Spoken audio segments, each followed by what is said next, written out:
اما بعد فوز باللہ من الشیطان الرجیم بسم اللہ الرحمن الرحیم۔ بیان تو انشاءاللہ علماء کرام کریں گے، میں صرف 2-3 الفاظ ہمارے بزرگ اور محترم حافظ محمد زاہد صاحب کی تعزیت کے بارے میں کہنا چاہتا ہوں۔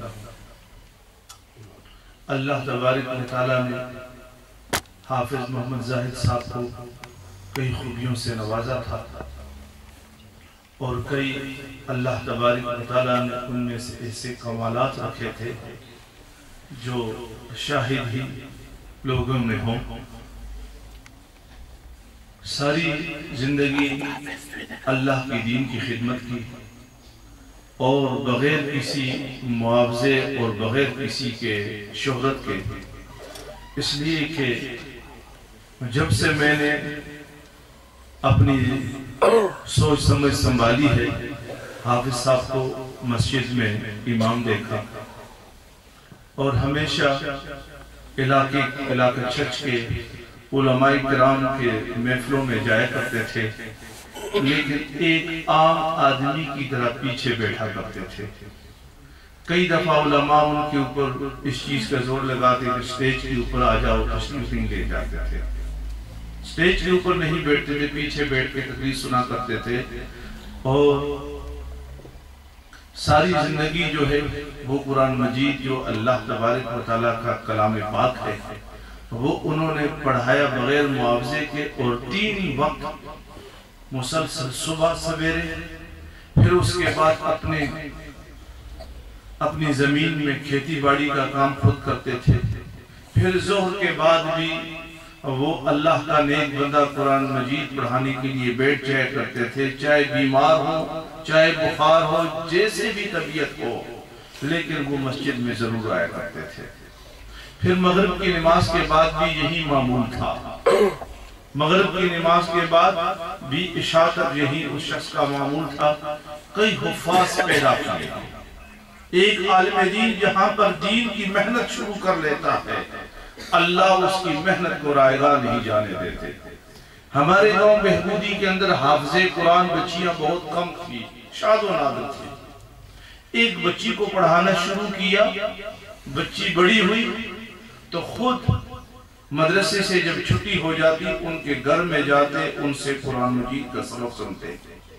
میں نے ایک دن ان کو کہا کہ حافظ صاحب یہ اتنی مشقت؟ فرمایا ہاں میری نظر بڑی دور ہے، انشاءاللہ یہ بچی حافظ قرآن بنے گی، اس کے لیے میں مدرسے میں انتظام کروں گا، یہ بچیوں کو حافظ قرآن بنائے گی۔ اور الحمدللہ حافظ قرآن کئی بچیاں بنی، یہاں تک کہ عالم دین بھی بن گئی۔ یہ ان کو ثواب پہنچتا ہے، یہ ان کو ثواب ہے اس چیز کا۔ اس لیے اپنی خود اولاد نہیں تھی، لیکن اپنی دل کو تسلی دے دیا کرتے تھے، یہ بچیاں بھی میری ہیں اور یہ بچے بھی میرے ہیں، یہ بچے عالم دین ہیں، یہ میرا صدقہ جاریہ ہے، یہ بچیاں عالم دین ہیں، یہ میرا صدقہ جاریہ ہے۔ میرا بھائی چھوٹا 1985-84 میں ان کے بعد حفظ کیا انہوں نے، اور پہلا شاگرد ان کا ہر روز قرآن مجید سنایا کرتے تھے، تو تراویح میں تو خود ان کے پیچھے جایا کرتے تھے سننے کے لیے۔ کہتے ہیں مجھے بڑی خوشی ہوتی ہے کہ یہ میرا پہلا شاگرد ہے، میں نے ایک درخت کو لگا دیا ہے، انشاءاللہ یہ مدرسہ جو ہے یہ ایسا ایک درخت ہے کہ اس سے انشاءاللہ پھل اور پھول پھلے گا بھی اور یہ پھولے گا بھی، اور اللہ تبارک و تعالیٰ نے اس ادارے کو پھیلایا بھی، پھولا بھی، اور اس کی اللہ تبارک و تعالیٰ نے فیض عام کیا، یہاں تک کہ انگلینڈ میں بھی ان کے کئی شاگرد ہیں جنہوں نے ان سے حفظ کیا اور یہاں پر وہ دین کا کام کر رہے ہیں۔ تو انشاءاللہ جتنا فیض ہے وہ ان کا عام ہوتا رہے گا۔ اور آج جیسے ہمارے بھائی حسین احمد صاحب نے، مفتی حسین احمد صاحب نے ہمارے ساتھ رابطہ کیا کہ آپ تشریف لائیں گے، اور اسماعیل صاحب کا اصرار تھا کہ آپ تشریف لائیں، یہ حضرات سب کا اصرار تھا۔ ہم حیران تھے کہ یہ پروگرام کیسے ہوگا، لیکن ہمارے بھائی مفتی حسین احمد صاحب نے وہ یاد کو بھی تازہ کر لیا کہ جب میں جامعہ امدادیہ فیصل آباد میں دور حدیث میں تھا تو ہمارے شیخ صاحب کی بہن شیخ نذیر احمد صاحب جامع امدادیہ فیصل آباد کے محتمم، جن کی شرف و توزیع مشکات شریف کی شرح ہے، وہ ان کے بہن ان کے گھر میں فوت ہو گئی تھی۔ صبح سے لے کر دوپہر تک سبق ہوا، دوپہر کے بعد جو ہے پھر طلباء سارے کے سارے جنازے کے لیے چلے گئے۔ شیخ صاحب نے پھر عصر کی نماز کے بعد بخاری پڑھانی شروع کر دی۔ ہمارے یہ اسلاف کا طریقہ چلا آ رہا ہے کہ انسان دین کے لیے کوئی چیز بھی رکاوٹ نہ ہو۔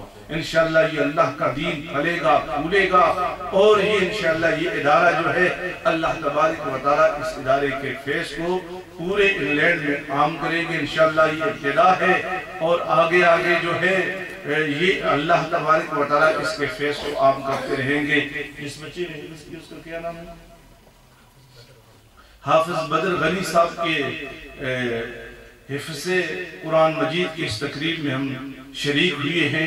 قرآن مجید اللہ کا ایک معجزہ، قرآن مجید اللہ کا معجزہ۔ تورات آئی اپنے وقت پہ ختم ہوئی، انجیل آئی اپنے وقت تک ختم ہوئی۔ قرآن مجید اللہ کا ایک ایسا معجزہ ہے کہ یہ جس طرح حضور صلی اللہ علیہ وسلم کی نبوت قیامت تک کے لیے ہے، ایسے ہی قرآن مجید کا یہ معجزہ جو ہے یہ بھی قیامت تک کے لیے ہے۔ اور دنیا میں اس قرآن مجید کے اس معجزے کے اندر کوئی آدمی بھی تغیر و تبدل نہیں کر سکتا۔ وآخر دعوانا الحمدللہ رب العالمین۔